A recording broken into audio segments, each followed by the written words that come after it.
Nikesh or Ollie, you may be muted. We are live. Thanks so much, Jeremy.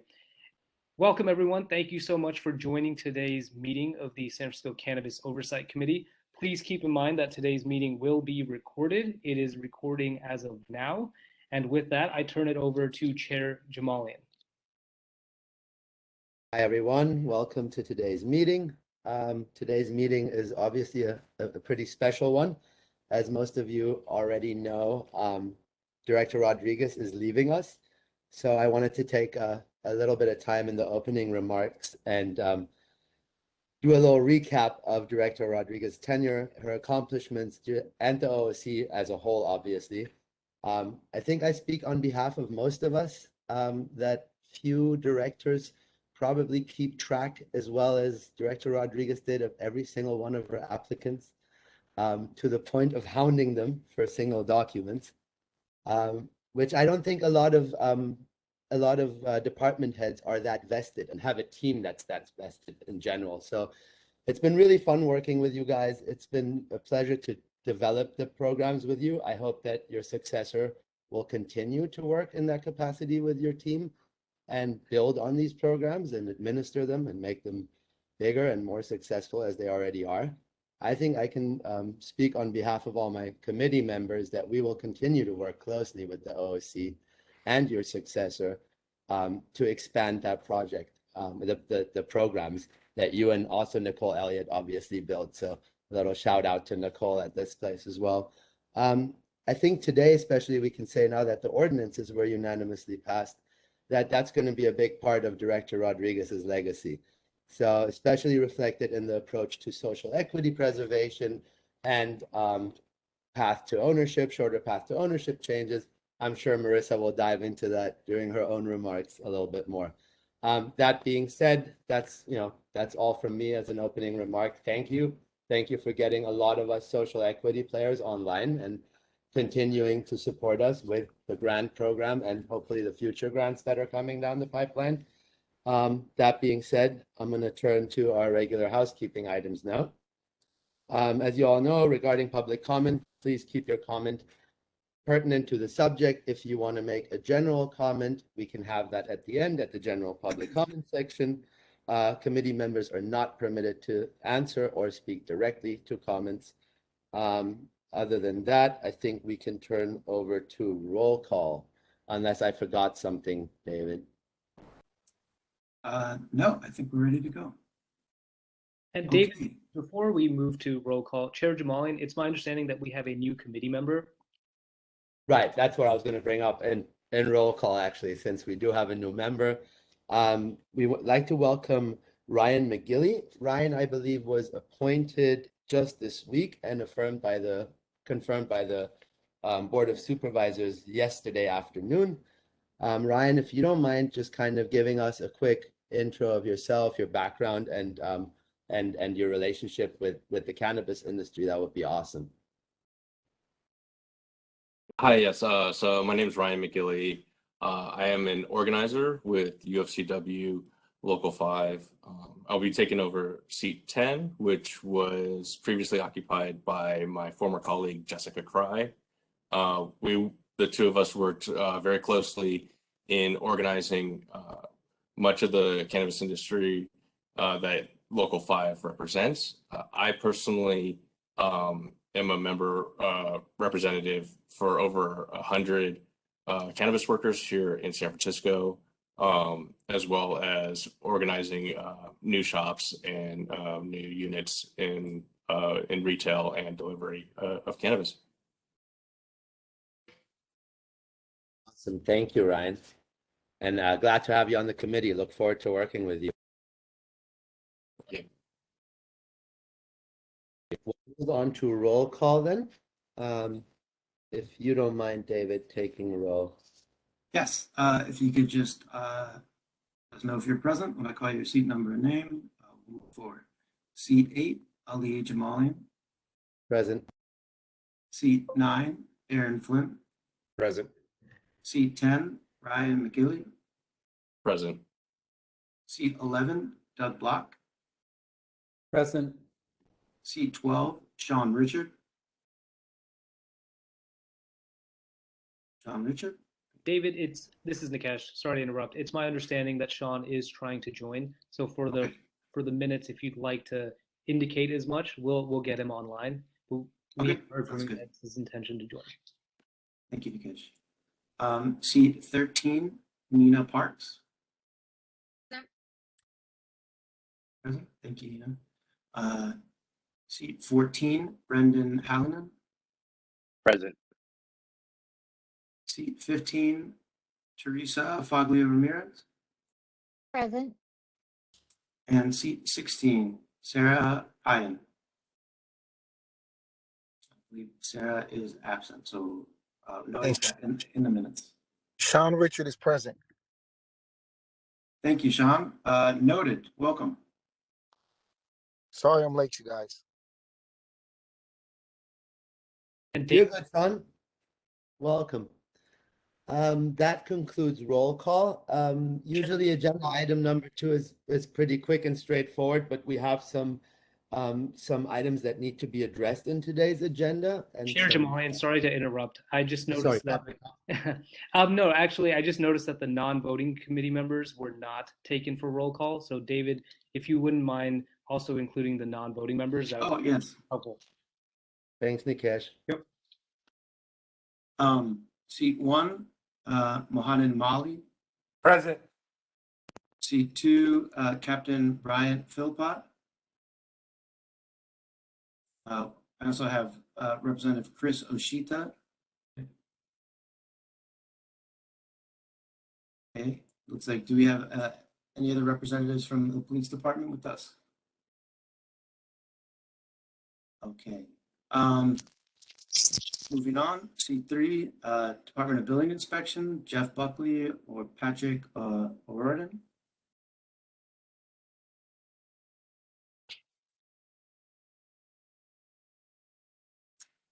No. Okay, we'll mark that as absent. C4, Planning Department, Michael Christensen, and Present. Richard Sucre.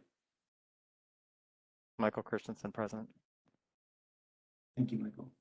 C5, San Francisco Unified, Jorge Pak. Okay. Seat 6, Entertainment Commission. Yeah, Maggie Weiland.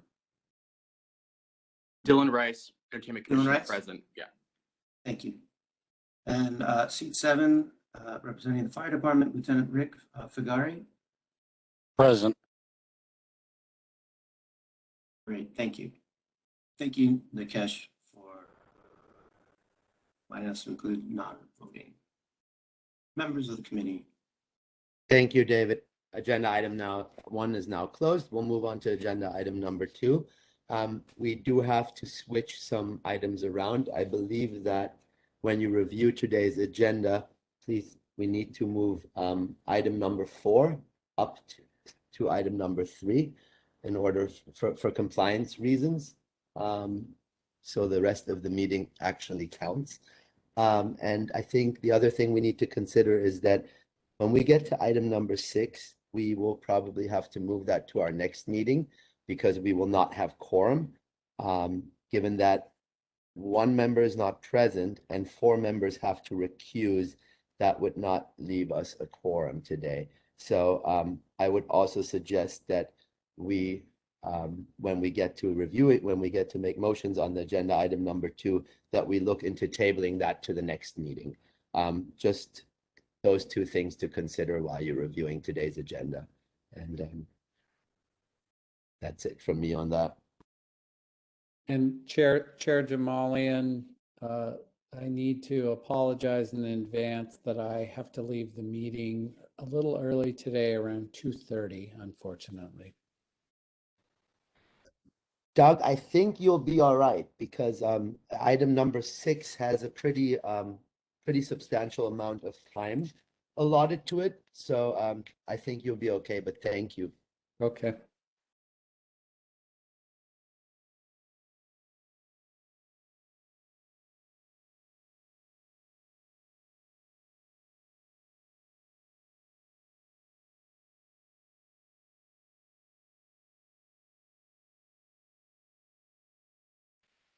Jeremy, if you don't mind providing instructions for public comment while we review, that would be great. Or Chair Jamalian.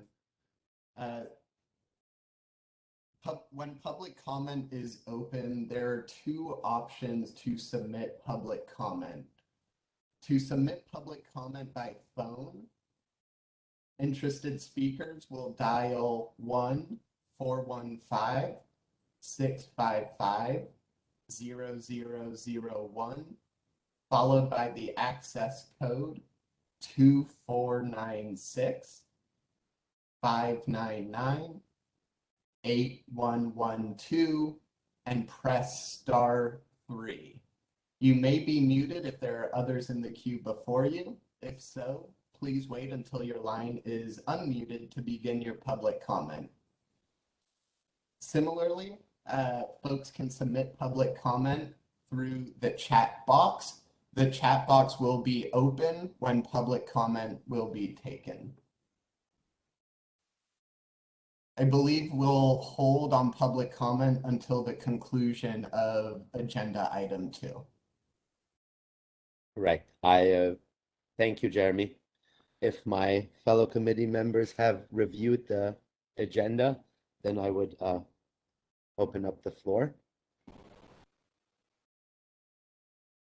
And Chair Jamalian, this is Nikesh. Just as a point of clarification, regarding item number 6, you are correct in raising the lack of quorum issue and how that would trigger the meeting needing to come to an end. So rather than waiting to address that item when we get to 6, the correct protocol right now would be to, when you are ready to vote on the issue of removing it from today's agenda and agendizing it for the next meeting. So item 6 would be removed from the agenda and postponed till the next meeting. And we would do that now in agenda item number 2, correct? That's right. Any of the modifications that are being made to the agenda, once public comment has been taken, they can be put to a vote. And once they are voted upon, then they will be in effect for the rest of the meeting. Perfect. In that case, I think we should probably open up to public comment first. Okay, I will soon make the chat box available. The chat is now available. The public is welcome to enter their comment in the chat and we will read it off. Again, if you'd like to submit your comment by phone, then please dial 1-415-655-0001, followed by access code 2496-599-8112, followed by *3. At this time, I do not see any comments in the chat, nor do I see any phone calls. There is a comment that just came in, and I will read it off. Greetings. Sorry, Jeremy, could I interrupt for a second? Please. I just want to be sure, Ali, that it's clear what action is being proposed by the committee. Could you clarify that you're making a motion to amend the agenda to move 4 to 3 and to table agenda item 6 for a future meeting? Just so the public knows what's being commented on. I'm fine doing that. I thought we were just told to have the motions and the vote after the public comment. So I'm now confused because no, the vote should be after the public comment, but I think the proposed action should be described so that everyone knows what is being proposed in case the public wants to weigh in. Yeah, I think that's what the intention to opening the floor was, but yes. So would you like me just to explain what we want to do? Is that easy? Sure. Okay, so the idea is on today's agenda, we are going to move item number 4 up on the agenda to item number 3 and table item number 6 to the next meeting. And now we can open up for public comment. Thanks, Sarah. Thank you. Thank you, Sarah. Thank you, Chair Jamalian. Starting with the questions in the chat. Greetings all. Is there any update on cannabis apprenticeships, for example, City Grow, with relationship to OEWD, OOC, and City College SF?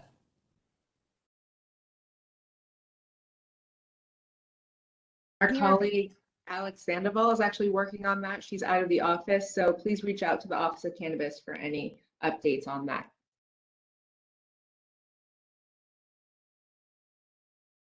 Moving on to the next commenter.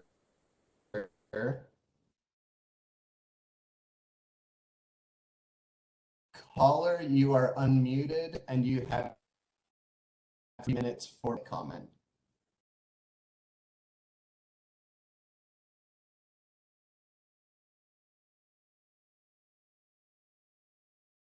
Caller, you have been unmuted. You're welcome to provide your public comment.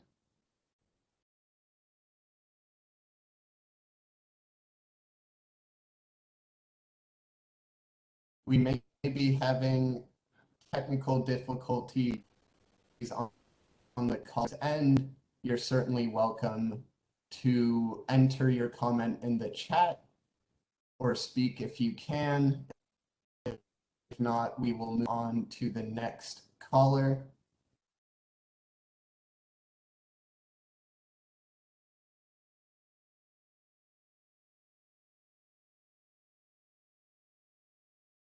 That's all in our queue. There are no additional public comments at this time. Great, thank you. Then I will open up the floor to my fellow committee members. Anyone want to make a motion?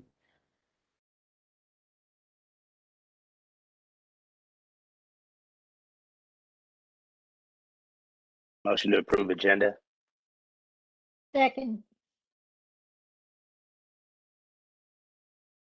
Chair Jamalian, can we Yes. have some discussion on the motion on the floor? Sure, that's why it was open. Okay. Wonderful, thank you. I'm just curious, and I think it's important for the public to know as well, how many of because our commission is an advisory commission, we do not have to fill out Form 700s that many people in public boards and commissions and offices have to do to disclose their financial interests, which will alert the public to potential conflicts. So I'm just curious, of the current commission members, how many people had to recuse themselves from item number 6? I believe there's 4 of us that have to recuse. Several of us obviously had to recuse during the last round already when the grants were up for discussion. I'm, for example, am a direct social equity operator. So I bet, I have to recuse myself. We have other members who own shares in other social equity businesses and have interest. So there's a 4 of total of us, which then would drop because member Payan is not here today. That would then drop us below the quorum, unfortunately. Okay, thank you. Well, I will vote in support of this. Thank you. Thank you, Doug, and thanks for bringing that to my attention. That the public should know. Sometimes we assume that everybody knows. So my apologies on that.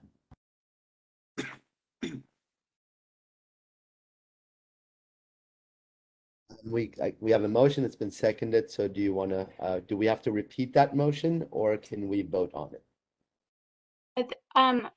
Could the person who made the motion just clarify, was that a motion to approve the agenda with the proposed change of moving number 4 to number 3 and tabling number 6 for a future meeting?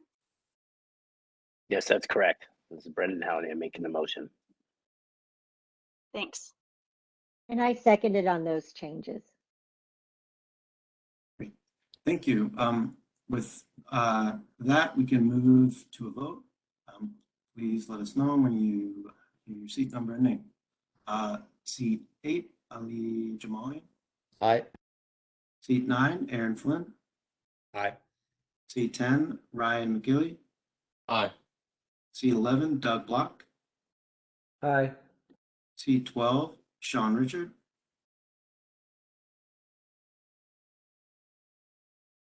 Aye. Thank you. Seat 13, Nina Parks. Aye. Seat 14, Brendan Hallinan. Aye.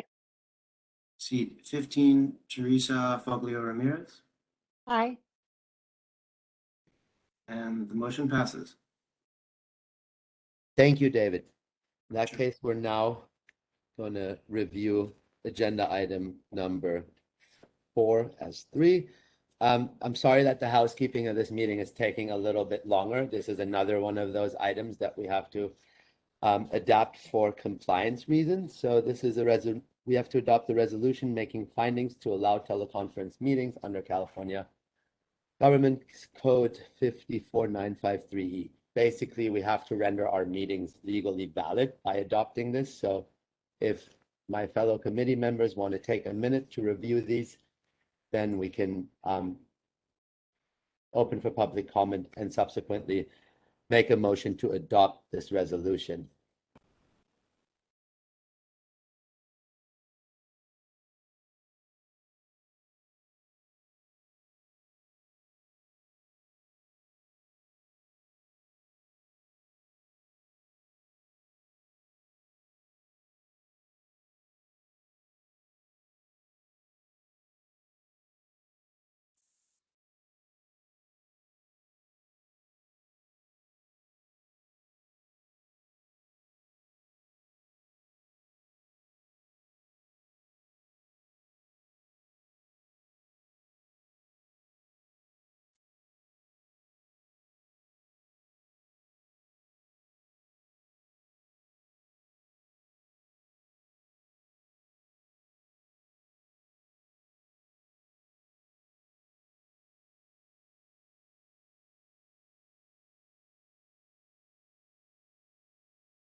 Jeremy, if you don't mind opening for public comment.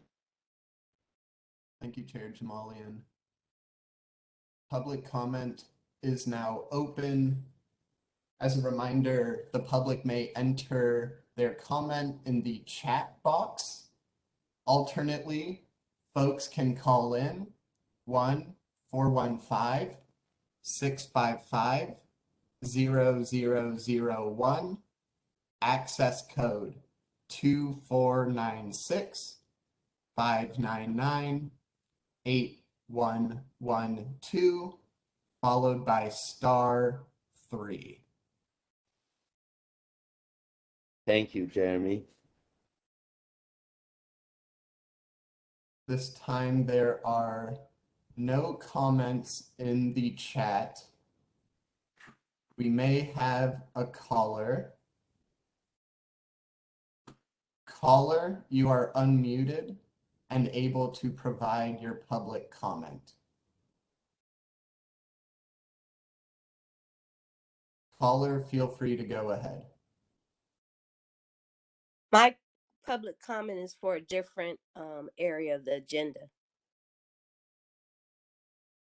Noted. Thank you. We'll look forward to picking up your public comment when we hit that agenda item. And There Jeremy, are this is no additional public comments in the chat.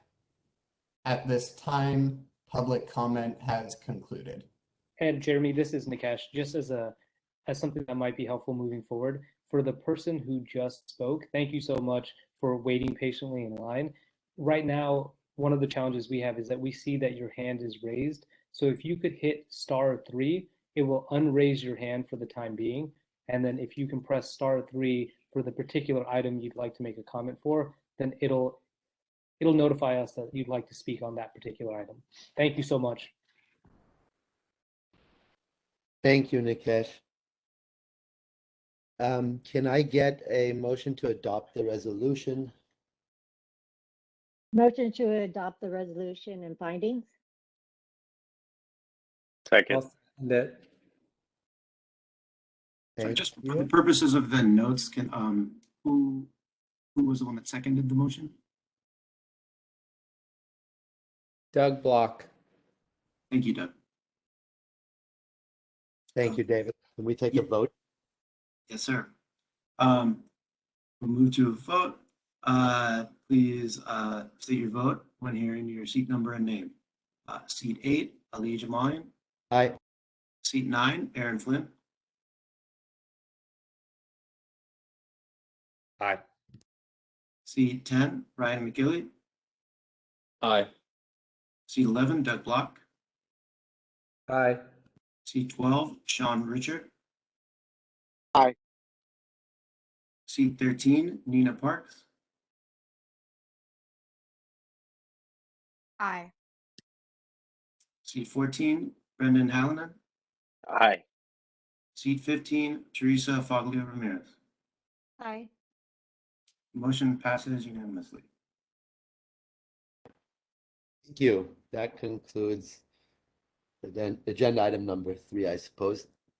Next agenda item is reviewing and approving the minutes from our last committee meeting. My fellow committee members will take a few minutes to review these. And then I'll open up the floor, public comment, and we can vote on it.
All right. So if everybody reviewed the agenda, the minutes from last meeting, I'd like to make one remark is that I did a letter with all of our recommendation was sent out to every supervisor after the last meeting where we adopted those. So that has been done and circulated. Please feel free to follow up with your supervisors and remind them of the recommendations if you want. Other than that, I would now open up to public comment unless somebody has any remarks that they want to change or amendments that you'd like to discuss before public comment.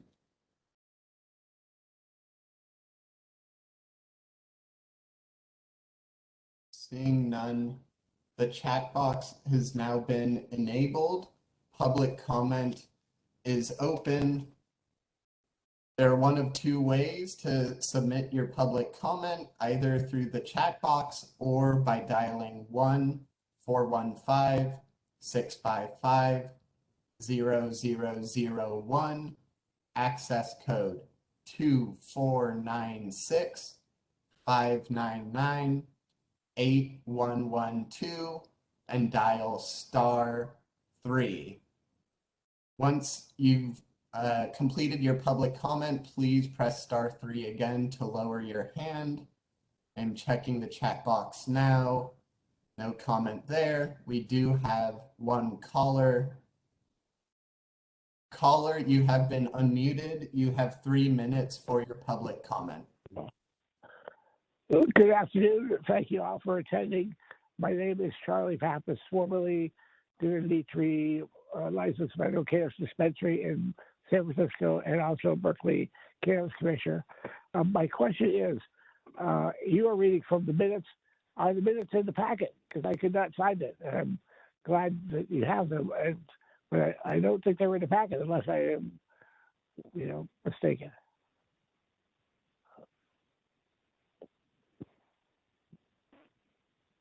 Thank you, caller, for your public comment. Please press *3 to lower your hand, and we can go to the next person in line. There are no additional public comments at this time.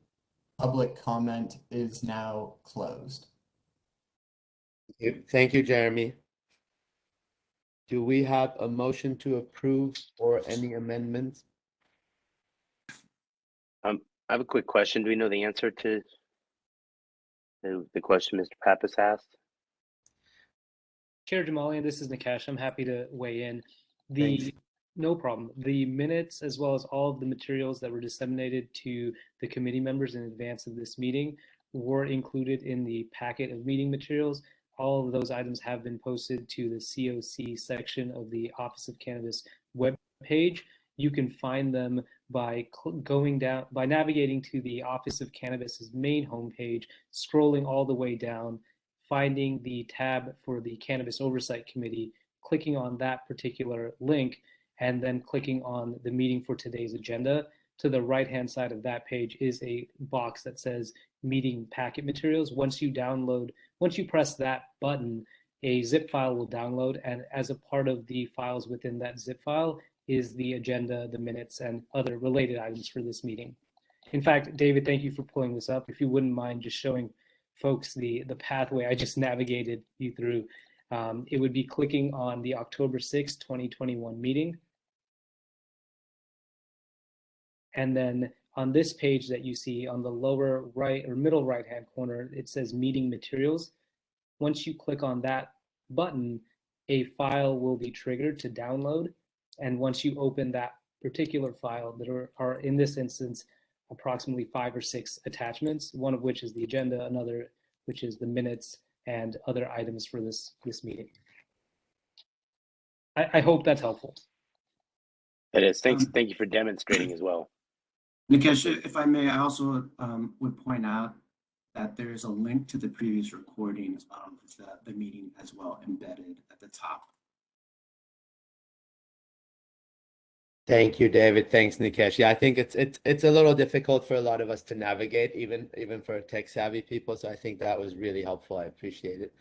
And that, any other concerns regarding the minutes of last meeting? If not, I would again open up for a motion to adopt the minutes.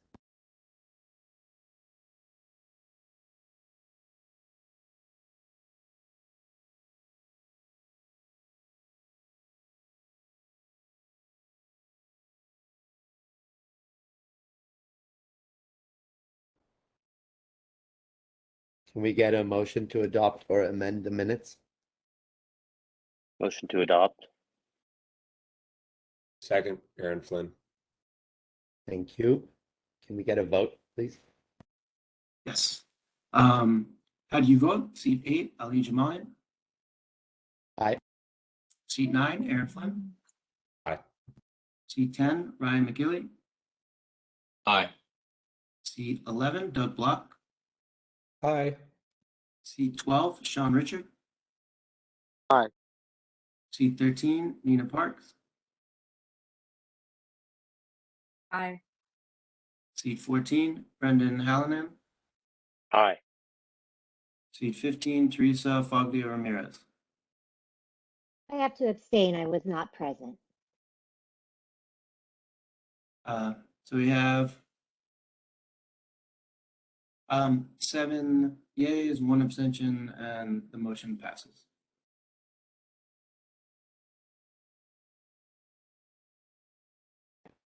Thank you. That concludes that agenda item and brings us to now item number 5, which is the introduction of the new deputy at the OOC, John Pierce. So I'm going to give the floor to Marissa and John.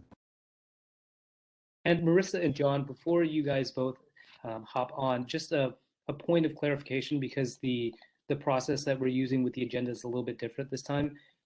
Just for everyone's clarification, because I know this happened relatively quickly, the agenda item number 6, which would have been a conversation relating to the next round of grant distributions, that item was tabled. So it is no longer on today's agenda and will not be discussed. It will be on the next meeting's agenda. Correct. I just wanted to make that clear. If anyone was waiting to provide a comment for that particular item, that item is not on today's agenda. It will be on the agenda for the next meeting. Thank you, I Nikesh. may And interject there real quick. And if we find it necessary to have a special meeting for this agenda because of the lack of quorum today, that is also still an option. So that's something that we're obviously exploring with the OOC and scheduling. But I think it's important to let the public know that this was not a decision that we made because we don't want to talk about this. It's really a very technical decision about not having a quorum present. And yeah, so I just want to be very clear about that with the public. thank you, Ali. I really appreciate that. Yeah, unfortunately, we don't have enough quorum. We don't have quorum today for a conversation on this item. We will make sure that there's space and time to get that done, and a time when everyone can be a part of that and participate. Thank you. And Nikesh, is it fine to move on to, are we on item number 5? I think it is. Okay. That's right. Thank you.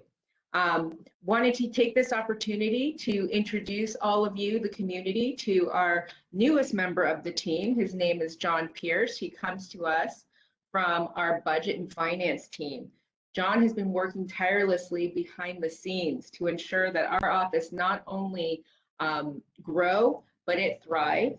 And we are so appreciative because at this stage, as we are kind of entering 2.5, 3.0 of the cannabis, with cannabis growing and the industry growing, we want to make sure that our office has the tools and the talent to reflect those changes. And so John has decided, thank goodness, to join our team.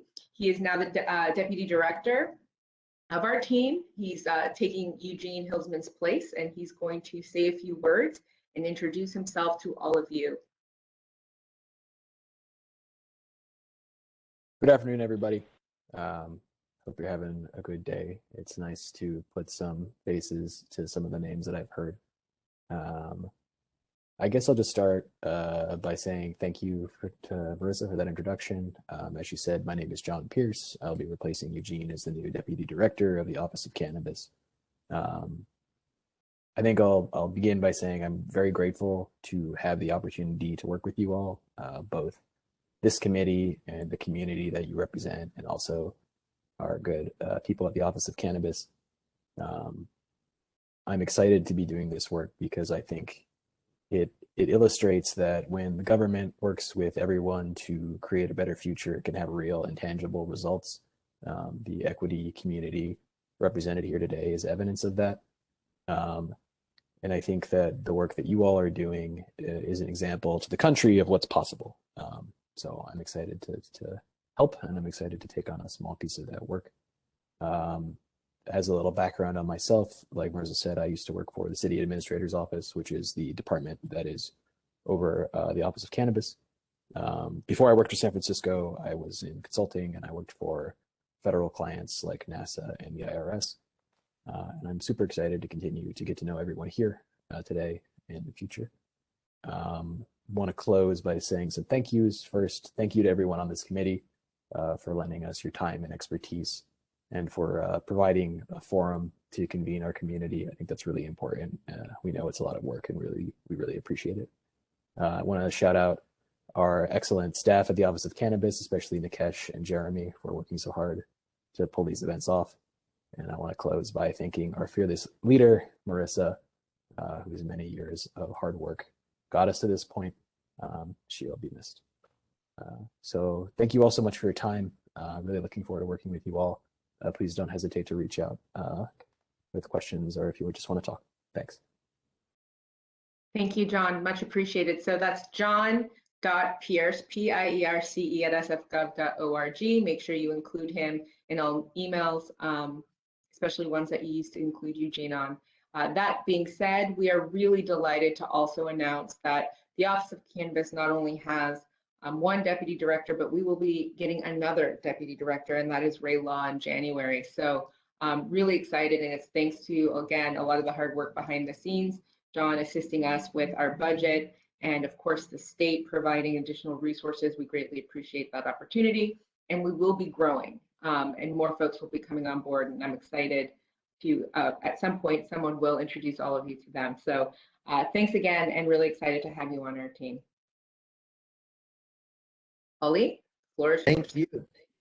Yeah, thank you guys, and really nice to meet you, John. Look forward to working with you, and thanks for all the work you have done behind the scenes to get more grants coming in. We all appreciate your hard work, and we all benefit from it as an industry. I think we can open for public comment. Obviously not much to vote on here, so if we don't mind opening for public comment, please. Thank you, Chair Jamalian. The chat box is now enabled. Folks can submit their public comment one of two ways, either the chat box or by dialing 1-415-655-0001, access code 2496-599-8112, and press *3. We'll give that a few moments in case anyone wanted to submit their questions or dial in. At this time, there is one caller. Caller, you are unmuted and you have 3 minutes for your public comment. And that caller just ended their connection. Caller, if you'd like to try again, 1-415-655-0001, access code 2496-599-8112, *3.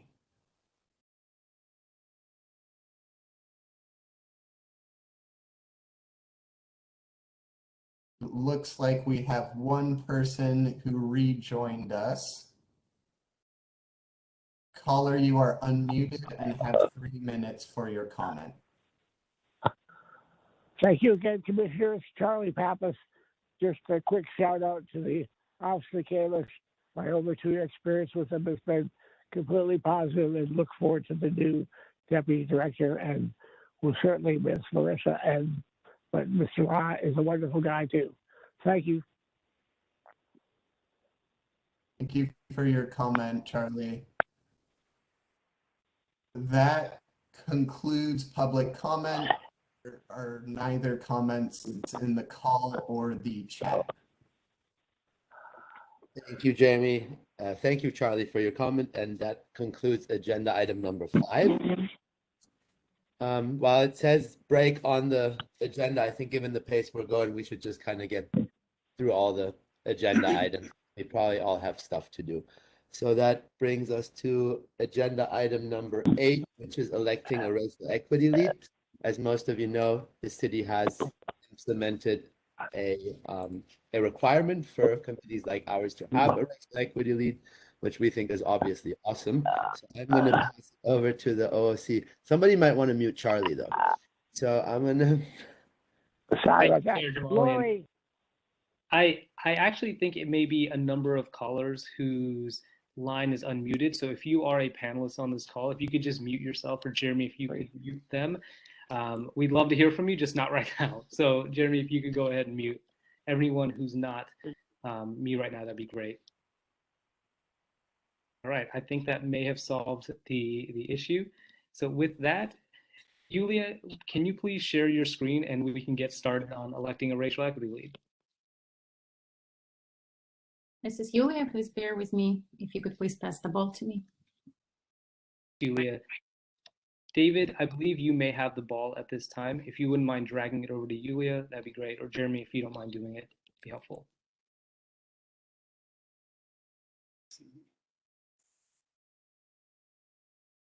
Yulia, you are now the presenter. Thank you. Could you please confirm that you can see my screen? We can. Thank you, Yulia. Excellent. Next slide.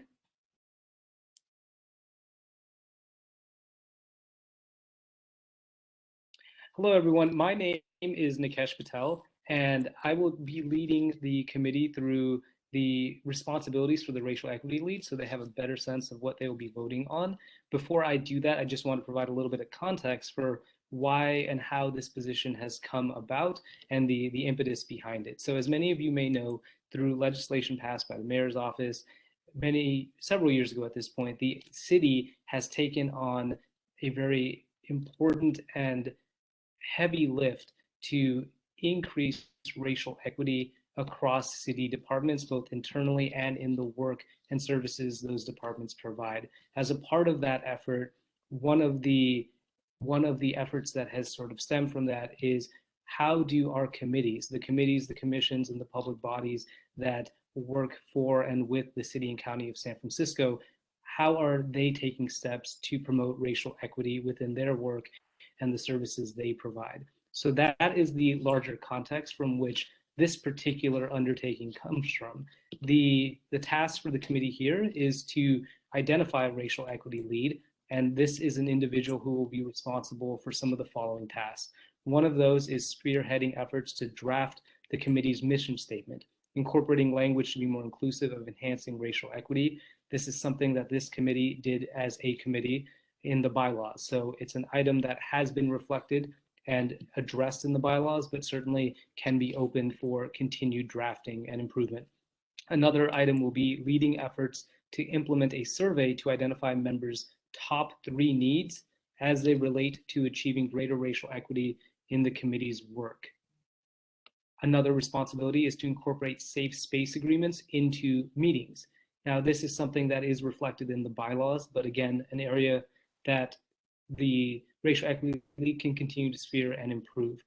Another item here is to finalize and adopt a racial equity resolution. This is an important piece of the racial equity lead's work, and the OOC has been working to prepare a draft of this item. So whoever is in the seat of the racial equity lead will be working with the OOC to finalize the resolution and put it before this committee. Next slide.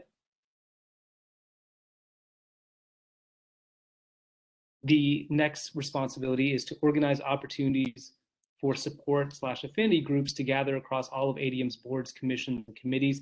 This is an important and innovative effort that commissions and committees across and public bodies across all of the city administrator's office are trying to work together towards. And the idea here is to leverage the experiences, the resources that each of you as committee members bring to your individual committees across all of the committees. So in a lot of ways, the racial equity lead would be working with other leads in other committees, commissions, and public bodies to leverage your resources, knowledge, experience, and learn from each other.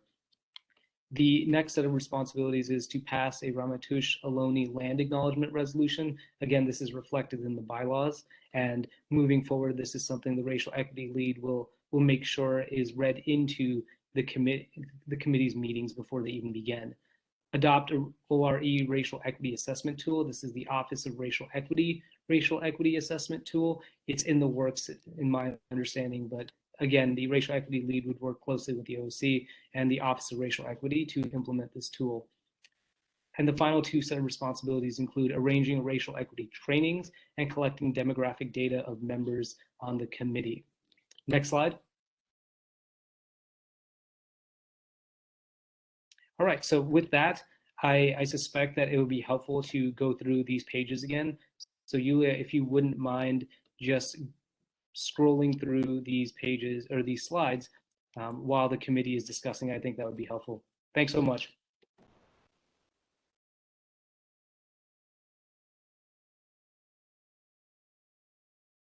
Thank you. Is the committee aware of the responsibilities before we talk about making nominations? Or you guys, was that the end of the presentation? I just kind of assumed it was. Chair Jamalian, can you ask that question one more time?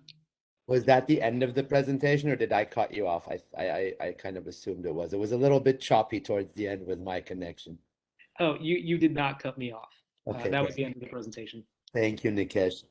So yeah, I think we should review the responsibilities before we make a nomination.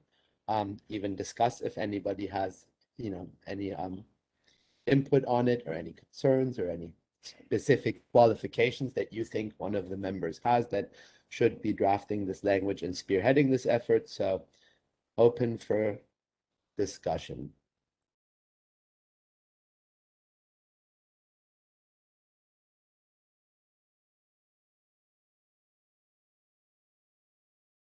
I'd also note that this person will be the liaison between this body and other commissions, boards, and committees under the city administrator's office, and will be representing the ideas and goals of this committee with respect to racial equity.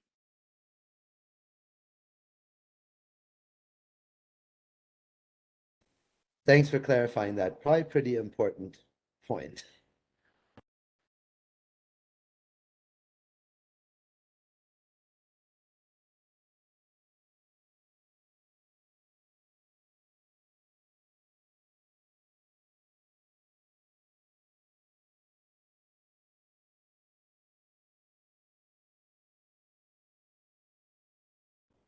Any input from any of my fellow committee members? Anything, any discussions that want to nominate? Does anybody want to start the nomination process?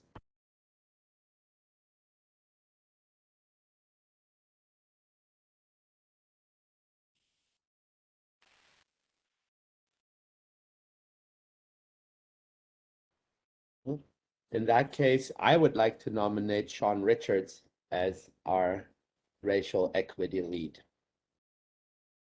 Second. I would actually like to nominate myself for this position. Second.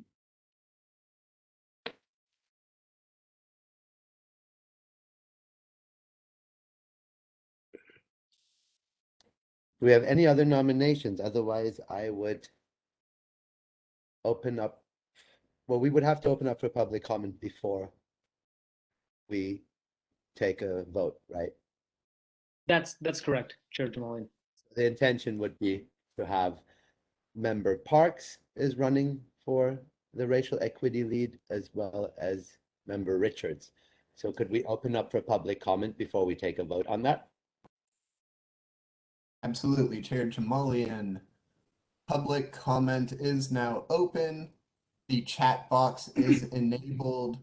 There are one of two ways to submit your public comment, either through the chat box on your computer or by calling in at 1-415-655-0001, access code 2496-599-8112, and dialing *3. As a reminder, after you conclude your called in comment, please press *3 again. Thank you, Jeremy.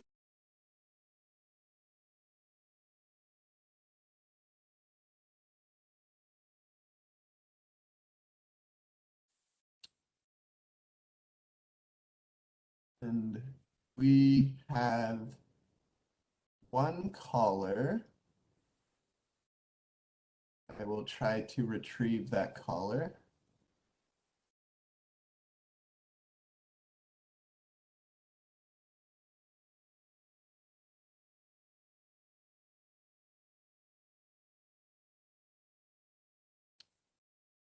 Please excuse me as I have slight technical difficulties over here.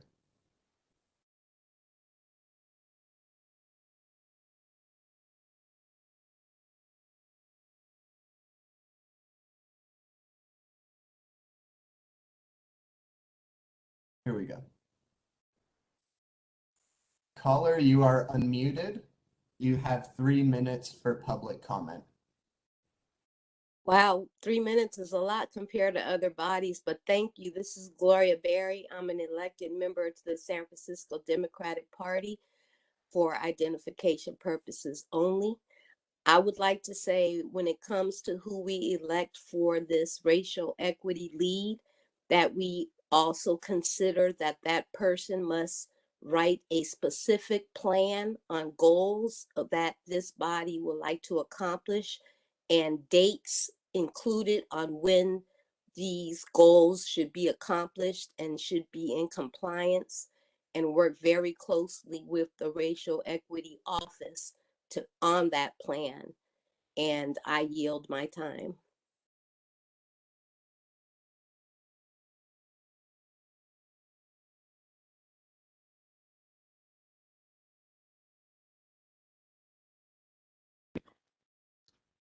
Any other public comments, Jeremy?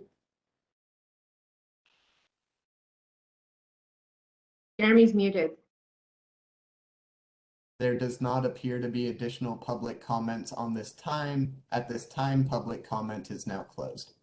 Thank you.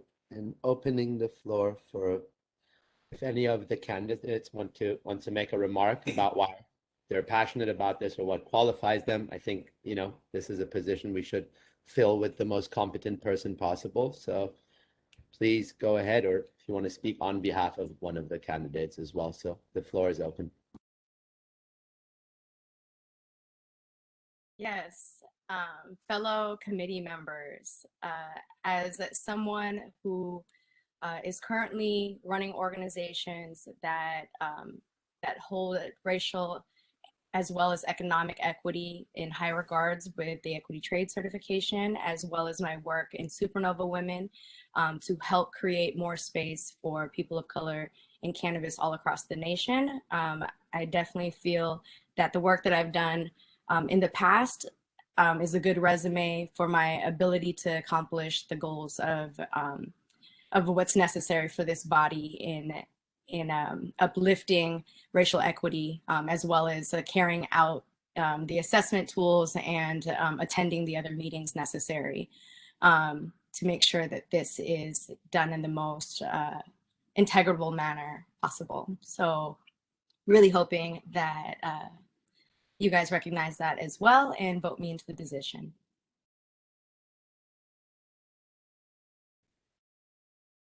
Thank you, Nina, and your reputation obviously precedes you in this field as well. Hello, this is Sean. As I feel like both candidates are well qualified and that we both can do the job, I feel like I'm very capable of doing it. But at this time, I have a lot on my plate, and I don't want to be distracted and not do the job as much as I can. So I would like to decline the offer and support Nina Parks on taking the lead. Thank you, Sean. That makes it, and I think that's a great choice. So Sean is withdrawn. That way we can put a motion on a vote on Nina as our racial equity lead, as the motion was made by, I believe, by Nina and seconded by Aaron, correct? Brendan. I seconded it. Oh, okay, it was UB. All right. Do we need to do the motion again after public comment? Chair Jamalian, I think just for clarity, if you wouldn't mind restating what is on the table to vote for, that'll just make it easier in the notes. Member Parks nominated herself to be the racial equity lead, and Member Hallinan seconded that motion. We are now going to vote on the motion to elect Member Parks as the racial equity lead for the Cannabis Oversight Committee. Voting members, how do you vote? Please state your answer when I call your name and seat number. Seat 8, Ali Jamalian. Aye. Seat 9, Aaron Flynn. Aye. Seat 10, Ryan McKilley. Aye. Seat 11, Doug Block. Aye. Seat 12, Sean Richard. Aye. Seat 13, Nina Parks. Aye. Seat 14, Brendan Hallinan. Aye. Seat 15, Teresa Foglio Ramirez. Aye.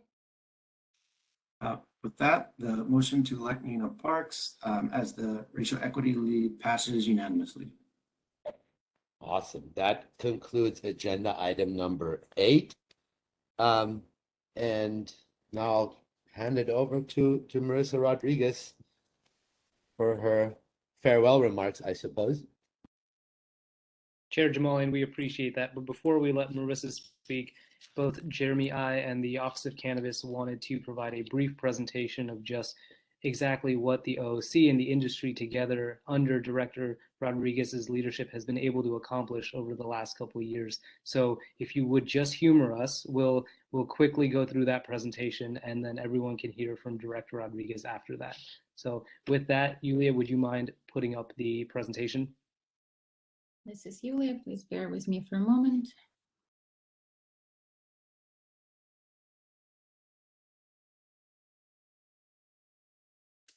Nikesh, could you please confirm that you can see the screen? Yes, Yulia, I can. Thank you. Thank you.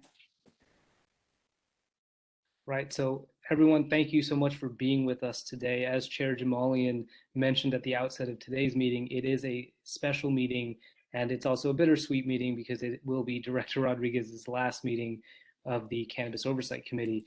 With that, we wanted to zoom out a little bit and just take a look at what this office, the industry together, and under Director Rodriguez's leadership, we've been able to accomplish.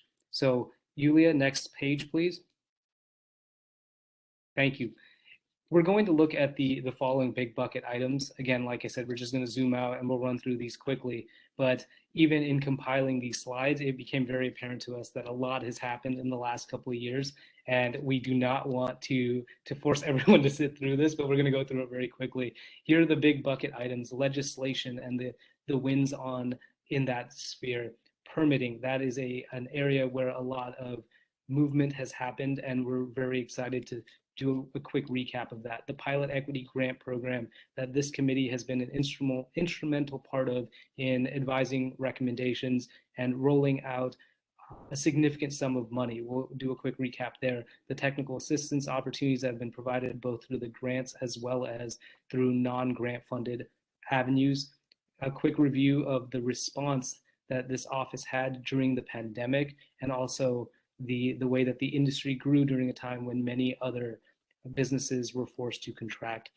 We'll also take a look at the public-facing nature of the office's work, as well as the gains and wins of this committee, and then also just take a look at the broader racial equity work that's happened over the last couple of years. Next slide. With that, I pass this slide on to Jeremy. Thank you, Nikesh, and certainly echoing the bittersweet moment, but there's a lot to be proud of and excited moving forward. So certainly a big piece of legislation recently being voted unanimously out of the Board of Supervisors, where the mayor introduced legislation to preserve and cement the legacy of social equity for years to come. In addition, it modifies the permit process, creating new processing priorities and opportunities, things that might be familiar to folks like shared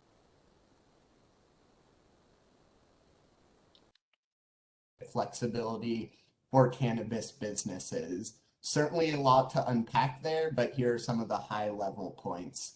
Next slide, please. Thank you, Jeremy. One of the areas that the Office of Cannabis has seen tremendous growth over the last couple of years is on the permitting front. We are thrilled to be able to say that there are 17 equity-owned cannabis businesses that are in operation today, and to note that the majority of these businesses came online during the pandemic. That is a testament to the resiliency of the industry and the ingenuity of both the industry and the office to do a lot with in a time where resources were not always readily available. So of these 17 equity-owned cannabis businesses that are in operation today that did not exist as of late 2019, 14 are cannabis storefront retail businesses. One is a micro business. One is a manufacturing, distribution, and delivery only business. And another is a distribution and delivery only business. Apart from just the diversity of activities that these businesses represent, they are also spread throughout San Francisco, everywhere from the Castro, Haight, Nob Hill, Bayview, Dogpatch, Lower Nob Hill, Hayes Valley, Soma, Union Square, Tenderloin, Pacific Heights, Potrero Hill, Bayview, Fisherman's Wharf, and Park Merced.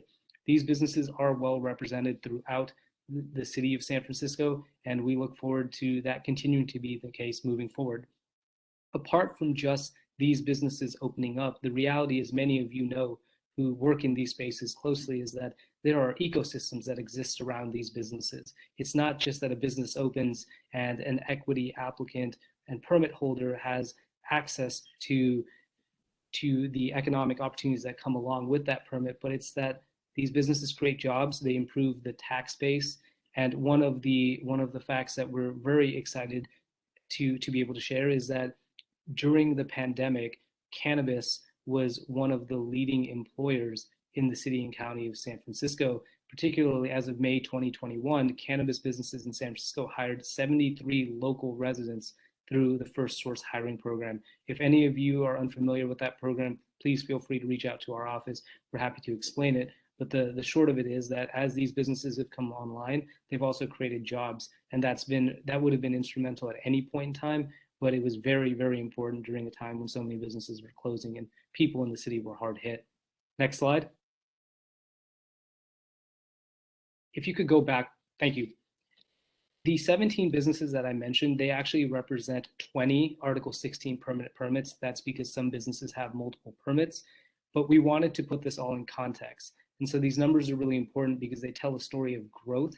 If you look at the top row, the number of verified equity applicants has almost multiplied 1.5 times from April 2019 to 2021, from 267 to 402 verified equity applicants. The number of applications referred to the planning department, this is a cumulative number. You can see that it's grown significantly from 24 in April 2019 to now 178. That means people are moving through the process and that the applications that were submitted to the Office of Cannabis, the majority are now sitting with the planning department as well. If you look at the number of applicants in the final phase of constructing their businesses, this is also another indicator of the health of the industry, because it means that these are the businesses that are in queue to enter the final stage of the process and be permitted. If you look at April 2019, that number was 1. If you look at how that number has grown, you'll see that it's at 25. So when we speak about the 17 equity-owned cannabis businesses in San Francisco today, it's also very important to keep in mind that there are another 25 that are in the final stage of constructing their businesses and being permitted. And as we've talked about a couple of times today, the number of permanent permits has significantly grown. If you're just looking at the math, it's 20 times, but the reality is that it went from 0 in April 2019 to 20 today, with more to come. Next slide. As I mentioned on the previous slide, the approximately 25 equity-owned cannabis businesses are in the final stage of the permitting process. What this means is that at this rate, sometime next year, we will exceed parity with the existing industry. When you take the 17 equity-owned cannabis businesses that exist today and you add the 25 that are in the queue, that number will exceed the number of medical cannabis dispensaries, approximately 38 that are in operation today. That's a number we're very proud of, and I'm sure you'll hear Director Rodriguez speak more to it in a moment. While the office has permitted equity-owned cannabis businesses, it's also continued to support a robust amnesty program that's allowed approximately 145 temporarily permitted supply chain and delivery cannabis businesses to operate, as well as authorized the 38 medical cannabis dispensaries to continue to make equity commitments and support the city's broad equity goals. Next slide. These are just some very quick updates. I'll go through them, but as many of you may know, we cleared tiers 1, 2, and 3 at the beginning of the summer and began processing tier 4 applications. So these are MCD permit holders and temporary permit holders. Over the past couple of years, we've also reduced the time by 2 months it takes a permit analyst to begin processing an application once it's been submitted. At the same time, we've also permitted Grasslands, the first outdoor cannabis sale and consumption event at Outside Lands, and are vamping up to do very much of the same moving forward now that restrictions around outdoor events have been lifted. And by restrictions, I mean COVID-related restrictions. We will be continuing to roll out the pilot regulatory framework for permitting temporary outdoor cannabis sale and consumption events, with one coming up relatively soon, actually. And we also continue to streamline the application process by fostering really important partnerships with the other agencies who also work or are integral to the permitting process. As many of you know, the Office of Cannabis is just the first point of entry and the last point of exit when it comes to permitting, but there are many other city agencies in between, and the relationships we've fostered with them are important to ensuring people move through the process. Next slide. And with that, I turn it back to Jeremy. Thank you, Nikesh. So with regards to the pilot equity grant program, echoing Nikesh's sentiments that this was a huge collaborative effort, and very appreciative of Director Rodriguez's leadership during this time, but taking a moment to reflect where cannabis was 20 years ago, 5 years ago, a couple years ago, and within the last year, the city has been able to disperse nearly $3 million to the social equity community for startup and ongoing costs. Looking ahead, there will be more grant opportunities for social equity businesses. It will be an exciting subject to discuss at future oversight committees. In addition, the OOC with its city partners had put on countless webinars, put together resources, so on and so forth, reflected on our website, and certainly wanting to give a nod to our state partners, both GoBiz and the now Department of Cannabis Control, who also facilitated this effort. Additionally, again, future grant opportunities, really encouraging the community to stay engaged. Next slide, please. In addition to grants to social equity businesses applicants, through recommendations from this committee, the OOC was able to roll out a whole panoply of technical assistance opportunities, including in the areas of permit and grant support, workforce development, and business development. 5 technical assistance providers were selected by an independent review committee to be contracted and provide these services, critical services, to our community. Notably, the utilization rate to spend down funds by TA providers was 94%, which shows just how in demand these services were and continue to be. Next slide, please. As far as other technical assistance opportunities, a nod to the Bar Association of San Francisco Cannabis Law Committee, who partnered with us informally previously to provide free legal services to the community. That relationship has been formalized, and that opportunity continues to be made available to the social equity community.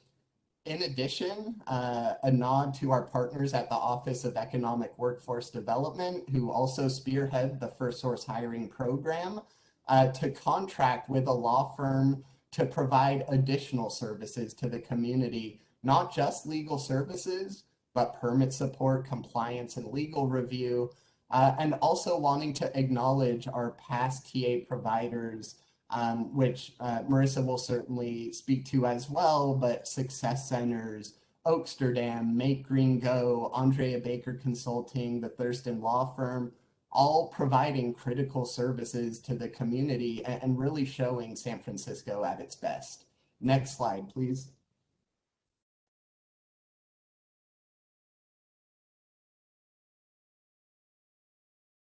You're on mute, Nikesh. You would think I would know this at this point, but an ongoing challenge.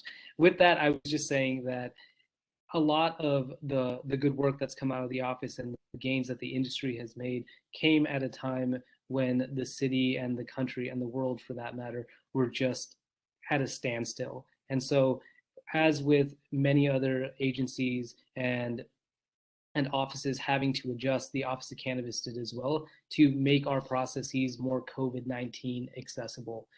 Here's just a very brief recap. Many of you who are going through this process or have gone through it are very familiar with these changes. We facilitated socially distanced inspections, and that's still continuing. Facilitated attestations for pending background reviews as the agencies charged with conducting these background reviews were down.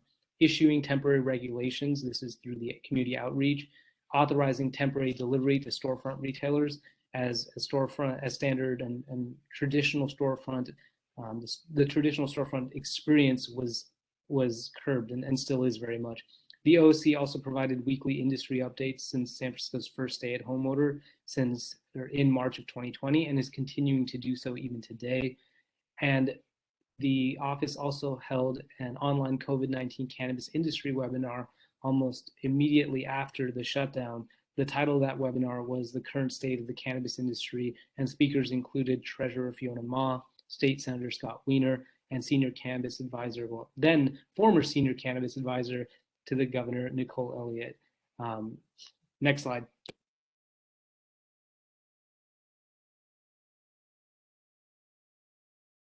The OOC also made changes with respect to the convenings it held. As many in the industry may remember, in August of 2020 and the summer of 2020, really, there were a string of burglaries that forced us to think critically about what does security look like at this current point in time. And so the Office of Cannabis, along with the San Francisco Police Department, held the first ever SFPD cannabis industry meeting. And that was a very important point, because that has long been a relationship that is tenuous, that hasn't always existed.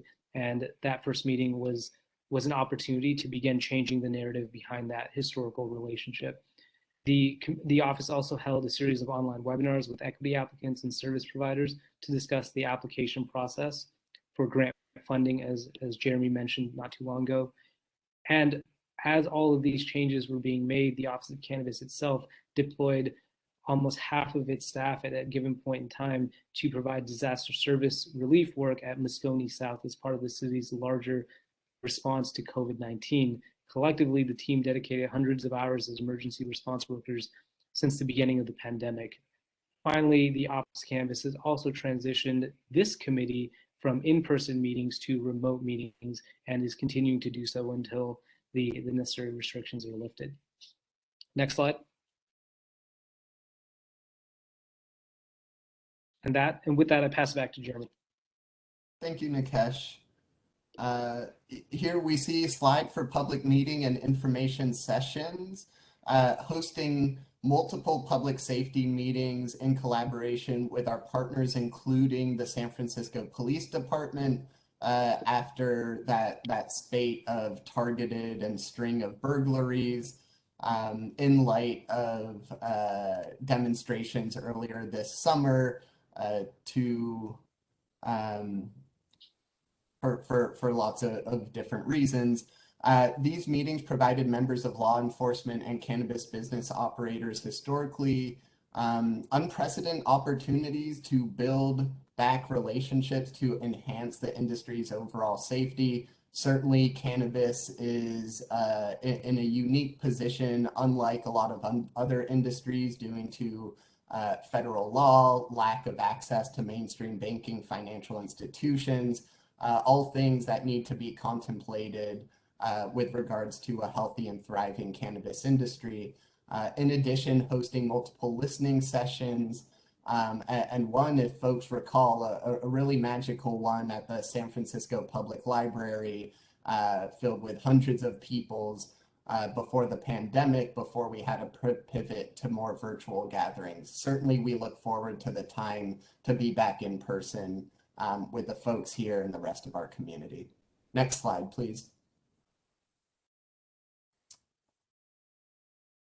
The OOC also led a tour of cannabis businesses for city leaders.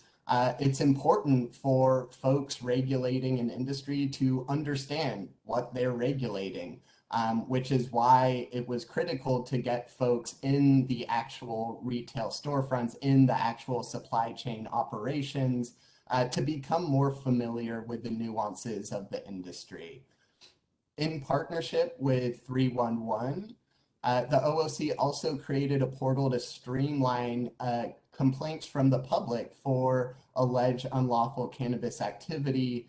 A wink to Yulia, who's working behind the scenes here, who really spearheaded that very important effort and serving as a model for other departments. Next slide, please.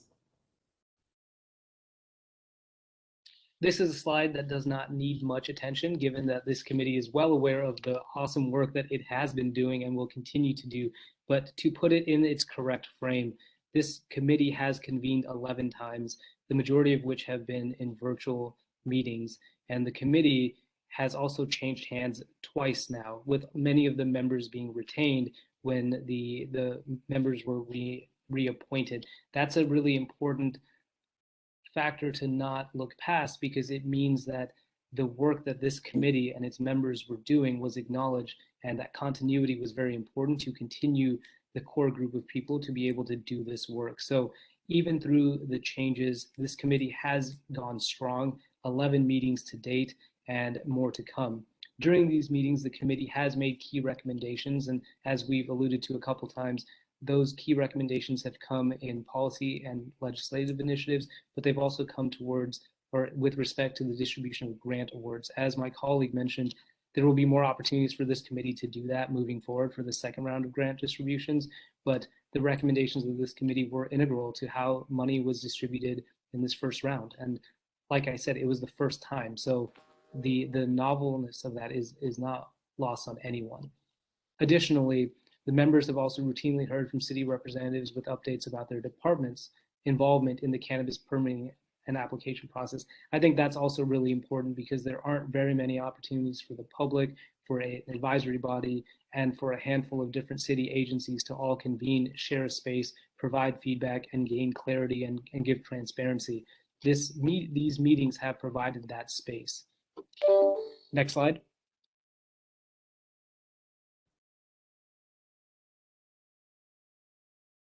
And Jeremy, I'll pass it back to you.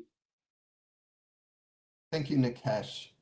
And to put the cherry on top, certainly social equity transcends not only the cannabis industry, but all industries.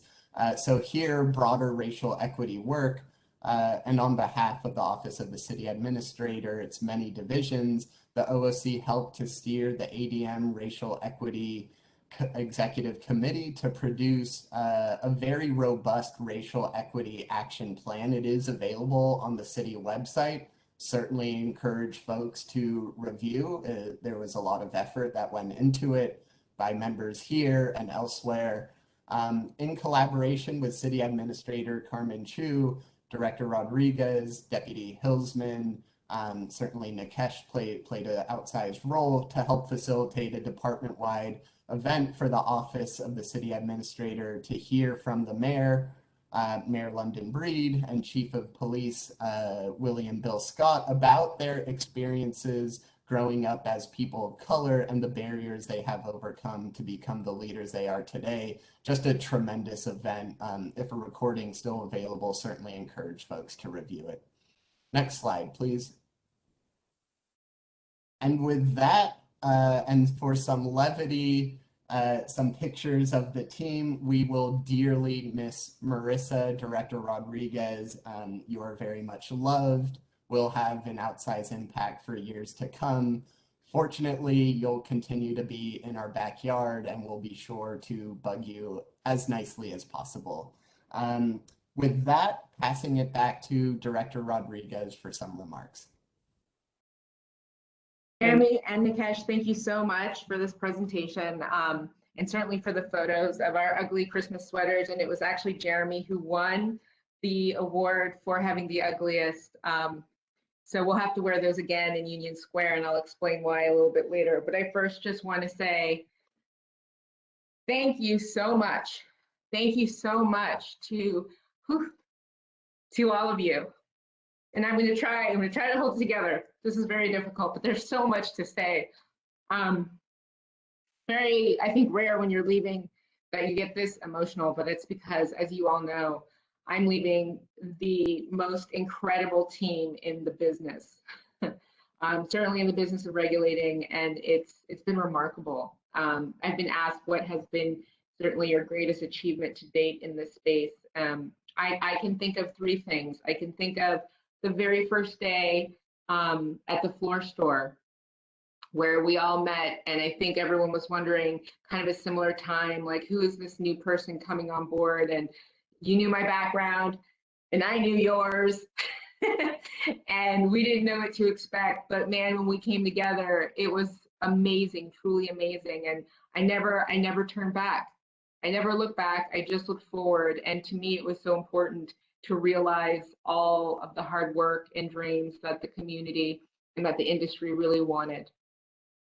You just heard what's been happening over 2.5 years.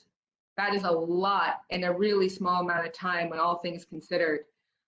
We've done so much as an industry, so much together. I think that this body certainly embodies that. I would like to also add, I've never missed a COC meeting, and that is because I really think the most of this board. I think it is a very effective one. I'm looking forward to seeing all the things that we're able to roll out. We've done so much. Yesterday really meant the most to me. I don't know if you remember that time that Jeremy mentioned at the library, the last time we were all able to get together and have these meetings with the community. And I said, equity preservation. I coined this term, that this would be a reality, and that this would be something that we're not just doing this and standing this office up and rolling out this this experiment just to see. It's something real.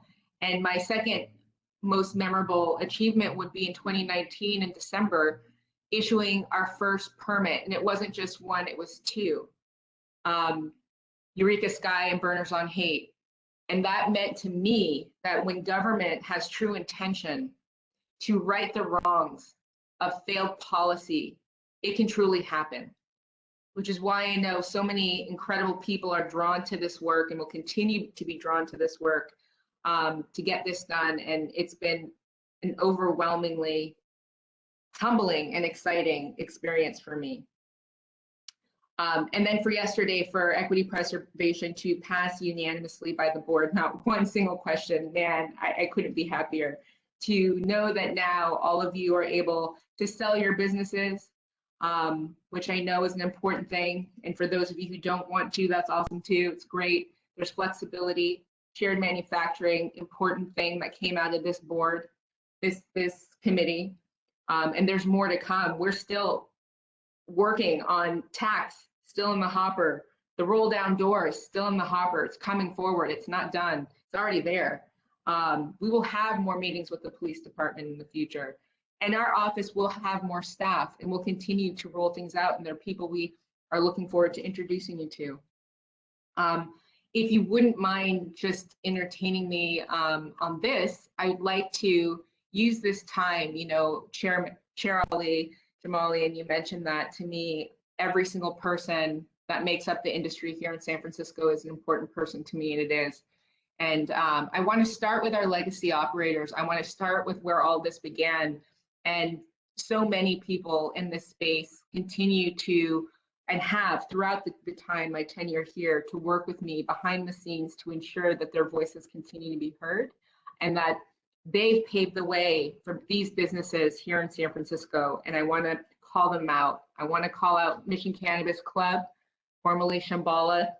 I want to call out Urbana, Gary. I want to call out MetaThrive Co-op, Grassroots, the Green Cross, Apothecarium, all of them, Flower Power, Barbary Coast Collective, Purple Star, Spark on Hate, Pure 17 SF, FOSSA, Connected SF, Green Door, Dutchman's Flat, Mission Herbal Care, Cure, SBA Wellness, Proven, Elevated San Francisco, Katama Collective, Mission Organics, Access Bryant, 212 California, Barbary Coast Sunset, Stizzy, formerly La Corona Wellness, Vapor Room Cooperative, Mo Greens, Love Shack, Genetics Delivery, and the Bloom Room. I want to call out these businesses because they are here, they've continued to operate, they've continued to work with our office, they've continued to provide support to the equity community, and we've all just created this ecosystem. It continues to grow and certainly continues to thrive and will into perpetuity. I want to also take this time to acknowledge the applicants, the equity applicants who have made it over the finish line, and those that I bothered, and those that I called, and those that I pushed, and was so happy to be able to permit. That's Chris Calloway, Sean Richard, Drakari Donaldson, Sharice Benton, Reese, Angel Cruz, Dustin Durham, Mike Hall, Ali Jamalian, Cindy De La Vega, Justin Gray, Timothy Omi, Kareem Mayfield, Rodney Hampton, John Wood, Bang Van Wyn, Charles Toney, and Terrence Allen. And all the individuals who are still endeavoring through our process. There are 30 in build out. You too will soon realize your permits. You can walk into all of these businesses and shake the hands of the people that I just called out. They're real, they're equity partners. Sean, they're equity partners. That's a term that Sean Richards coined. People who are committed to their businesses, work super hard to get there. You know, here in San Francisco, we permit when you make it through the end. And there are a lot of departments that you have to navigate. DPH, Department of Planning, Business, Building Inspection, Fire, the police, us. You know, it goes on, and it isn't easy, even for the savviest person to try to get through that process for any business. And all of the people I just mentioned did, and there are more coming down the pipeline. This happens because of the support of our industry, because of the support of our office. I want to acknowledge all the organizations that have provided technical assistance to our community. Andrea Baker Consulting, Oaksterdam, Make Green Go, the Success Centers, Thurston Law Firm, and certainly the San Francisco Bar Association. That organization was one of the first to lean in and certainly support our office and support all of our equity applicants, a program that Jeremy was able to work closely with LA so that they too could have a program similar with their bar down south. Really proud of that. And to the attorneys behind the scenes who stood that up, without which we would not have had a program like that, and it's really super incredible. The Kuman Law Firm as well at OEWD for continuing to lean in and to support our community as well. None of this is at all possible. You're only as great and the results as great as the team that is behind you. And I have to say, and all of you know, I have the best team in the industry, 100%, hands down. I want to thank Eugene Hillsman, whose work will continue to impact this state on the state level, for being an incredible deputy director to me over these years. I want to thank Ray Law, who is with his newborn baby. I want to thank Jeremy Schwartz. I want to thank Alexandra Sandoval. I want to thank Nikesh Patel, who will soon expect his brand new baby. I want to thank Yulia Eskenzareva.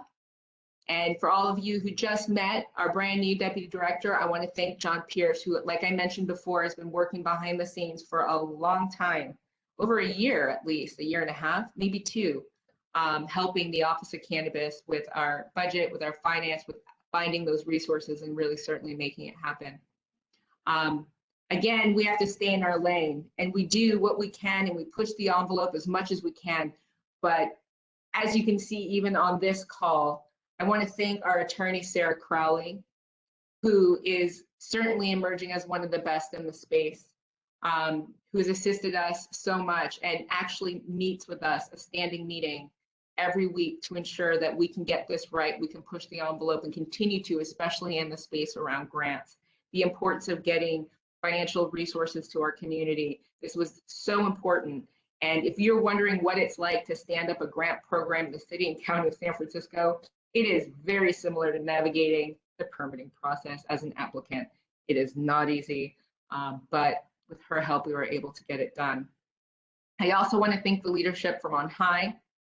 You can't get any of this done without the support and direction of the leaders, you know, who support you. And first, I want to give a shout out to Naomi Kelly, who identified me as a person that should take this role. It was a risk at the time, my career. I hadn't thought about it, and I'm so grateful that she thought that I would be a good fit for this role. I want to thank Carmen Chu for, since day one, being supportive of this organization, of our office, and of everyone in the community. She is very thoughtful, and good governance is something that matters a lot to her, which I certainly appreciate. And then, of course, Kenneth Bukowski, who's our deputy director, and Rachel Zuckerman, who's our new deputy director. Both of them have been instrumental, especially around securing resources and the grants for our program. We've done so much in so little time, and all those numbers and all that work is clear, and that's a testament to all of you. This committee is one of a kind and will continue to be an example to other jurisdictions, as well as the work that just comes out of San Francisco. We are as good as we are also because of the advocates who keep us honest, right, and keep us focused. And so I want to thank all of the advocates out there who call in, who lean in, and who care. I want to thank the city agencies on this committee in particular. I want to thank Mohamed Mali. I want to thank Captain Brian Philpott. I want to thank Sergeant Chris Oshida and Jeff Buckley, Patrick O'Riordan, the director of DBI, Michael Christensen, Richard Sucre, Corey Pack, Rosalia Lopez. I want to thank Maggie Wheeland, Caitlin Acevedo, and certainly Dylan Rice. Dylan, you've been here and always representing for the commission, so I thank you for the Entertainment Commission. Lieutenant Rick Fagari, and then, of course, none of this work gets done and the future work doesn't get done without all of you. And I know it's been referred to as an advisory body, but you're more than that. The Board of Supervisors looks to what you have to say on this board, specifically around shaping how the industry will look for years to come. Ali Jamalian, our chair, I want to thank you. I want to thank you, Aaron Flynn. Ryan McGilly, welcome. This particular board does a lot of incredible work, and we look forward to you leaning in as well. I want to thank Doug Block, Sean Richards, Nina Parks, Brendan Hallinan, Teresa Folio Ramirez, and Sarah Payan for all that you've done to ensure that our industry just continues to look amazing. So thank you from the bottom of my heart. I know we do have a little more time, so I could keep going and going till 4, but I won't do that. But I want to thank you for making this to date the best career experience I've ever had. I'm not going away. I'm not far. I'll still be in San Francisco. I'm the new executive director for the Union Square Alliance. It was formerly known as the Union Square Business Improvement District. The former director is moving on to do some other things. And at this time, our city was looking for someone that they thought could bring a lot of momentum into what is the heartbeat of our city. Without Union Square thriving, a lot of our businesses fail. It is a place that brings community, it brings tourists, it brings business, it brings so many, there's an intersection of hospitality and you name it that exists there. Our city is celebrated there. And so I want to do what I can at this time to continue to give back to our community and ensure that we all thrive and that we have a solid tax base so that they don't keep looking after you for taxes. So with that, I'm not going far. I'm just I'm just down the street really from at least where I live. And if you're in the area, just call my name. I'm above Swarovski, and I'll come down and see you and walk around. We can get a coffee. We can talk about what we need to do next here in Union Square. So thank you so much from the bottom of my heart. I appreciate all of you, and I will miss you terribly. Thank you, Marissa. I think before we open up for public comment, I would just like to open up the floor for any of my fellow committee members that will probably want to make a remark or say something. So please just take the floor.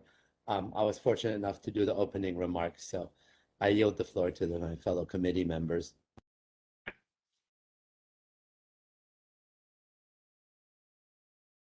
And Marissa, this is Brendan. Oh, sorry. I was just going to say real briefly.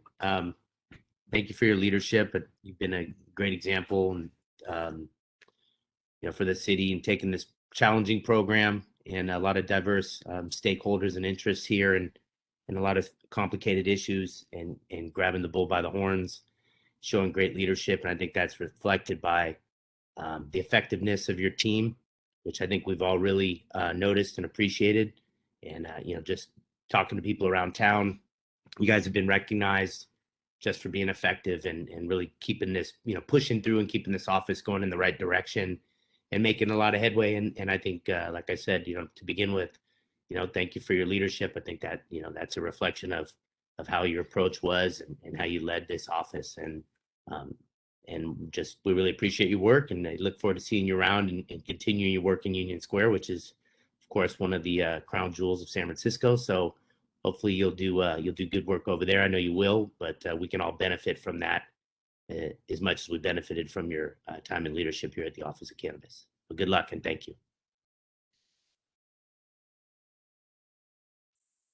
So yes, I'll jump in next. Marissa, I want to thank you for your commitment to transparency and for all the work that you did with the team to make sure that we had all the relevant numbers, to make sure that we knew where everybody was in the process, and really hunkering down to make sure that equity was at the forefront in a lot of what we did. And your commitment to even being on the racial equity team with the city, like the city administrator's office, is big, because I know that's like it was like an added piece of work to what you were already doing. So your ability to lead and the ability to expand your horizons has been very inspirational. So thank you for your time and your service with us. Thank you, Nina. I really appreciate that. I just want to add thank you to my team. That was no easy task, or it was very heavy lift, and the Office of Cannabis wrote the report. I want to thank Nikesh Patel and Eugene Hillsman, myself, for all that. It was not easy, but thank you so much for acknowledging that. I really appreciate it. Of course, thank you, Brendan.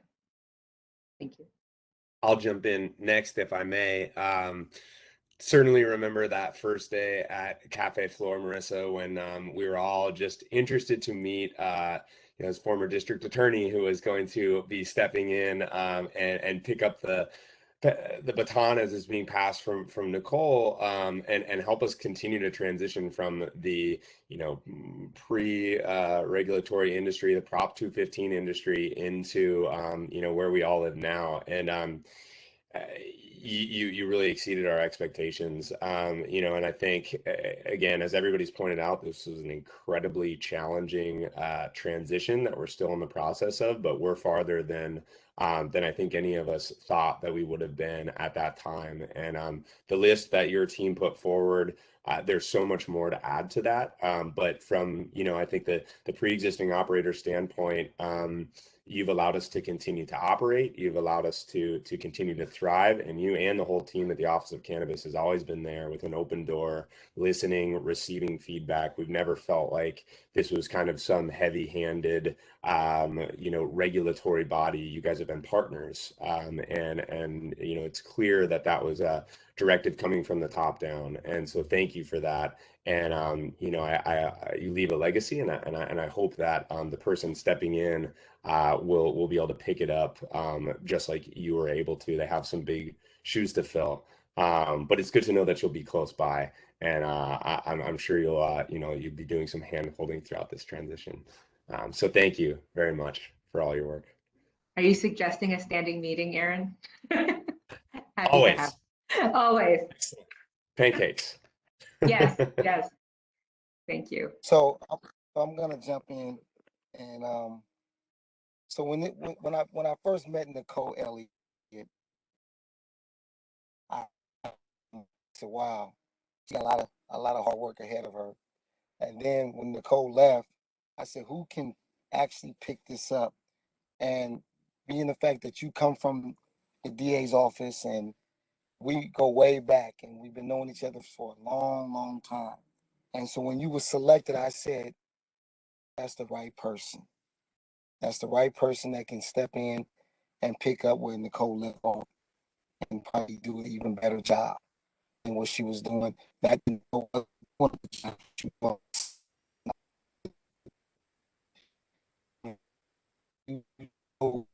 nothing but love and respect to all the equity applicants.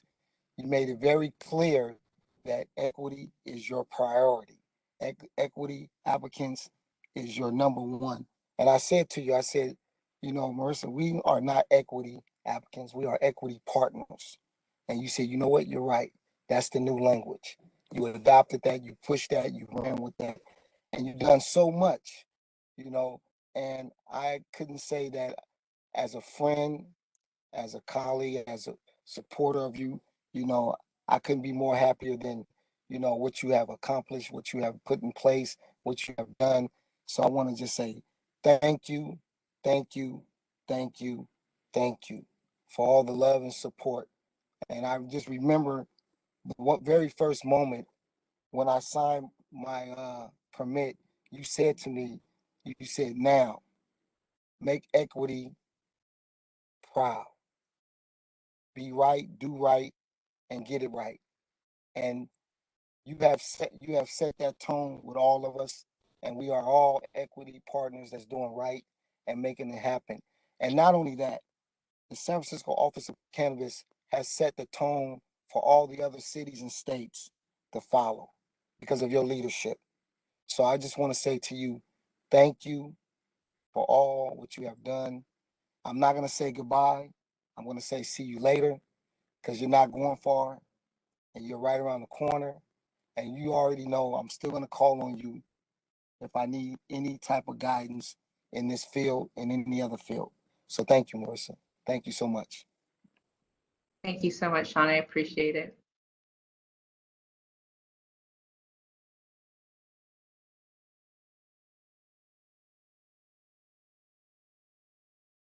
Anybody else? I think before we go to public comment, obviously we wanted to create some kind of goodbye beyond this beyond this WebEx meeting today. So there will be a public, open to the public event today from 5 to 7 at District 6, formerly the, I think, Street Food Park down in Soma, where we'll all be posting up. Quite a few people of the industry will show up, and public is obviously invited to this. Come say goodbye to Marissa. We'll be there from 5 to 7 today in compliance with all city and county regulatory laws. You got to buy your own drinks. There's nothing provided, just a space to show up and say goodbye. And with that, if nobody else has anything to say, I would open up. Oh, you're going to have the floor for another. I just want to say one last thing because I just remembered.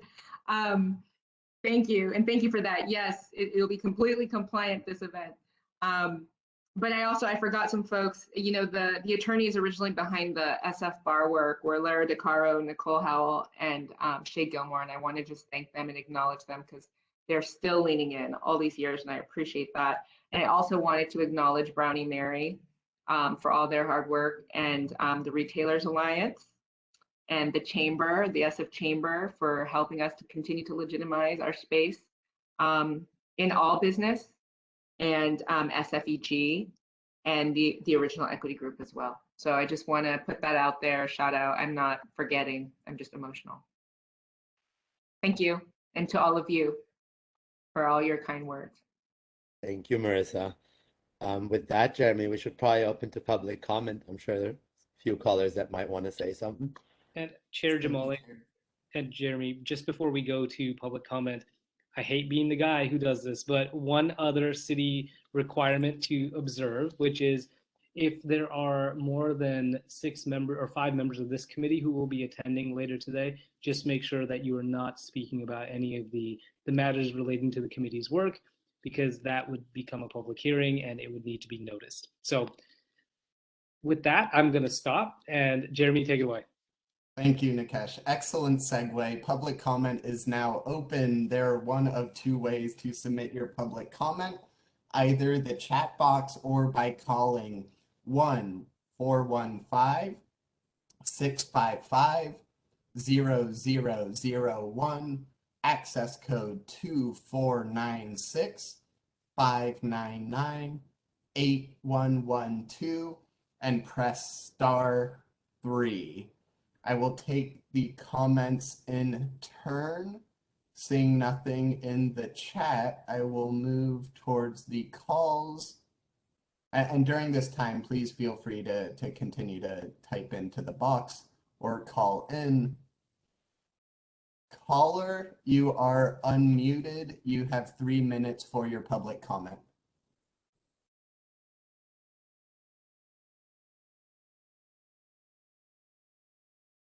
Caller, you are unmuted. We'll give you a few seconds here before moving on to the next caller. We'll put a pin in that and can circle back. Next caller, you are unmuted and you have 3 minutes for public comment. I want to thank Director Rodriguez for seriously caring so much about our industry. You care about us who have been in the industry for years, the legacy operators, the temp operators, and most of all, us equity. You said it from day one that you would work tirelessly, and you did. You said you would help us build.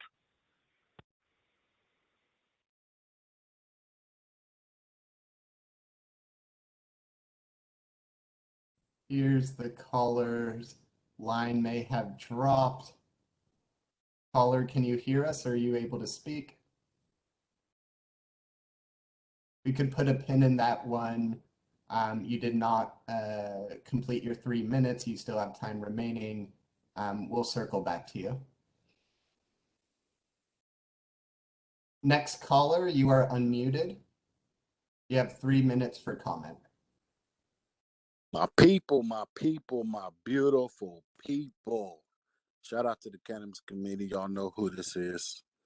It's Uncle Damien Posey, San Francisco OG verified equity applicant, all of that. Marissa, thank you so much for all that you did for us. I didn't have to directly interact with you to see the amazing work that you were doing. You know, I'm in the community, I'm in the streets, I'm with the individuals at the success centers and stuff of that nature, and heard nothing but good things about the work you were doing. All of our interactions whenever we met was pleasant. Meadowlands was amazing. You spoke greatly.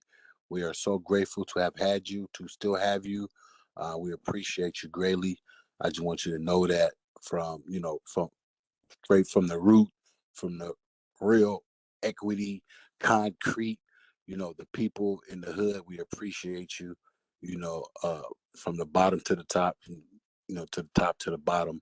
But I also wanted to speak on, you guys were talking about the grant stuff. I just wanted to throw it out there. If, we got a lot of equity individuals who may qualify for equity, who may not want to actually do cannabis businesses. I know it's where we got a lot of cannabis stuff going on. I'm blessed to have made it through. I got a hardworking team. I've been working hard, been patient for years. Most people know on this call, I'll be blessed to be opening my store very soon, God willing. But I think we should be able to, individuals who verify for equity have access to those grant funds to do other businesses, just in case. I just want to start that conversation as we move it forward. I will be there this afternoon to congratulate you for all the stuff that you did, Marissa, and going forward. So yeah, I just wanted to tap in. I know I got to keep it hood a little bit, but I appreciate everybody on this call. Sean, Nina, everybody on down. You guys all know what's up. Dylan, I appreciate you guys so much. You know, I'm here if you guys need me, and let's keep it going, man. Thank you all so much. Thank you. Thank you for your comment. On to the next caller. Jeremy, in an effort to have every caller get a chance, can we please keep the public comment session to 2 minutes as we usually do? Yes, Chair Jamalian, 2 minutes for public comment. Next caller, you are unmuted. You have 2 minutes. This is Bram Goodwin. Marissa, congratulations again on your new work, and thanks to this committee, because I think that one of the things I've tried to work on is a level of transparency. I think that's so important in this process, giving credibility from the public, is that these issues are discussed in a public manner. And I appreciate Marissa, Nikesh, Jeremy for being accessible to us and the public, because as I've said many times, I believe the customers, this industry wouldn't exist. There was a lot of risk that came. I'm a little older. There was risk to buy. There was risk to go to locations that weren't great, but we wanted the plant. So to be able to walk down to the Haight to Sean store or Damien 20 seconds, soon. caller. Goodbye. Thank you. Thank you for your comment. And of course, folks can certainly follow up with us, Office of Cannabis at sfgov.org, should you wish to convey additional sentiments. Next caller, you are unmuted. You have 2 minutes. I think it's me, Charlie Pappas again. Just a very quick me too to all the warm, eloquent, diverse praises and comments for the Office of Cannabis Commission for Marissa. And thank you, commissioners. Rodney Berry was mentioned. Please let's not forget Dennis Perrone, Brendan's dad, Terrence, and Supervisor Peskin currently, and Supervisor Daly and Supervisor Sheriff Mickarimi, who all were helped bring the cannabis regulation in San Francisco to a mandatory level. And also my favorite doctor, Dr. Todd Mickarimi. So please have a great party tonight, and go Giants and Dubs. Thank you. Thank you for your comment, caller. We are going to circle back to one of the original callers to see if they would like to finish their sentiment. Caller, you are unmuted, and about a minute left given your initial call. Take it away.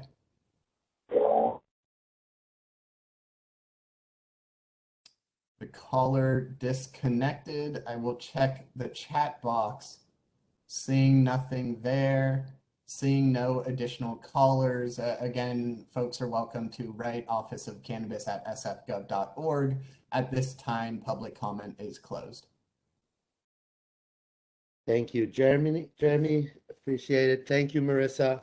We will see you in a couple of hours. Look forward to seeing you. And anybody that wants to attend again, 5 to 7, District 6, please come and say bye to Marissa. Just in her capacity as the director of the Office of Cannabis. All right, Thank you thanks, very guys. much. Thank you.